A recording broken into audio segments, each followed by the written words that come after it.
generally, I'm not looking for a fatwa, but a lot of brothers that live in the West are unfortunately eating haram meat. And they think that it's not pork, but it's okay. You can say Bismillah. We live in a Christian country. So, if you live in a Christian country, like, America, Canada, UK, then we can eat chicken and beef that's not halal certified, or you don't have to check. So, what are your views on that? Well, first, we disagree with this terminology of saying this is a Christian country. According to the last census in the UK, Christians are less than 50% of the population. And those Christians that are less than 50% of the population in the UK are not really Christians. They don't go to the church and believe in their book. It's just a form that you get when you get home. They just click Christian, because they're born in a Christian society. So they don't really believe in Christianity, right? So first we disagree with this idea this is a Christian country, right? Number two, let's take the assumption that it is a Christian country. Let's say, okay, it is a Christian country. Even if you're a Muslim, if you do not slaughter the meat and you electrocute it, it's haram for you to eat, even from a Muslim. It doesn't matter if it's a Christian country or not. If the meat is not slaughtered, it is not halal. It's mayta. Allah Azza wa Jal explicitly says in the Quran, chapter 5, verse 3, حُرِّمَتْ عَلَيْكُمُ الْمَيْتَةُ وَالدَّمُ وَلَحْمُ الْخِنْزِيرِ وَمَا أُهِلَّ لِغَيْرِ اللَّهِ بِهِ. So Allah mentions the different types of meat that are haram. And this mayta, this dead meat that you're eating, is haram even if a Muslim is the one who electrocuted the meat. Even if he mentions the name of Allah, it doesn't matter. The meat you need to do the zakah of the meat. You need to actually slaughter the meat, slaughter the dhabiha. And today they don't do this. So whether we accept, even if you want to lie and say it's a Christian country, it's not a Christian country. They do not slaughter the meat, and therefore you're eating atheist meat, right? That is being electrocuted, and it is not good for you. Yani Allah wants good for you, you don't want good for yourself.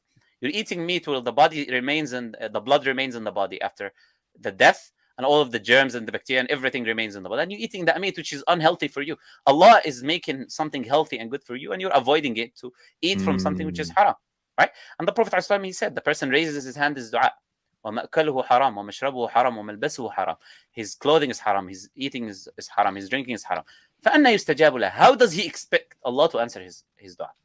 If you're eating haram, how do you expect Allah Azza wa Jal to answer the dua that you're making, right? So there are in countries like here in the UK, there are very good organizations, like for example HMC, halal meat certificate HMC here in the UK. They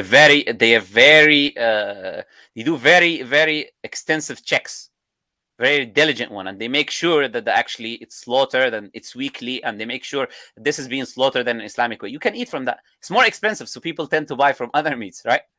They don't want to buy this one, they buy from other ones. But it is there, and you can eat halal meat in the UK. There's no problem, right?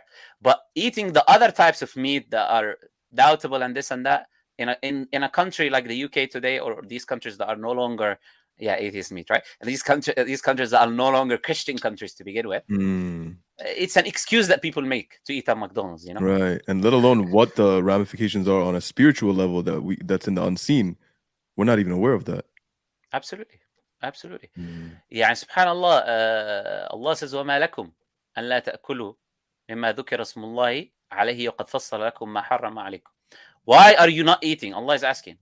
From Allah, the meat that Allah's name was mentioned upon, and He's detailed to you that which is haram to avoid, right? And then Allah says that the awliya of the shayateen, they try to entice you from eating haram. They try to push you into eating haram. They try to stop you from eating the meat that is permissible, that Allah Azza wa Jal has given you that you can eat. And subhanAllah, when Surah Al-Ma'idah, the verse that I mentioned, when Allah Azza wa Jal mentioned the things that are haram, because they were asking what types of things are haram, the next verse, then it says, what is halal? يَسْأَلُونَكَ مَاذَا أُحِلَّ لَهُمْ. They ask you what was made halal for them. So then Allah says everything good is made halal. Because He cannot enumerate what Allah Azza wa Jal allowed you to eat. Allah allowed you to eat all types of fish. Allah allowed you to eat cows. Allah allowed you to eat lamb. Allah allowed you to eat camel meat. Allah allowed you to eat horse meat. That list is not as unstoppable. Allah stopped you from some things that you need to avoid. So Allah, the goods are many. The halal is a lot. But people focus on that which Allah Azza wa Jal made impermissible.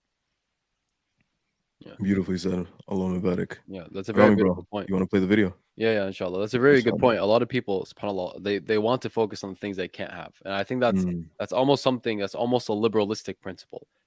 Go for what you want. And a lot of the time people want what they can't have. So, they're really, really enticed to want to do things that Allah subhanahu wa ta'ala prohibited. But yani, it goes back to what you said. It's really about, one, sincerity, and two, it's about knowledge. It's about knowing and understanding why you're going to obey this command. It's not just that you have to not eat meat because that's it. You just don't.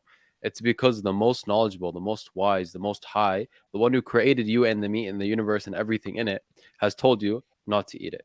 And he doesn't say anything except that it's what's best for us, as you mentioned before. So I think that's a very beautiful point.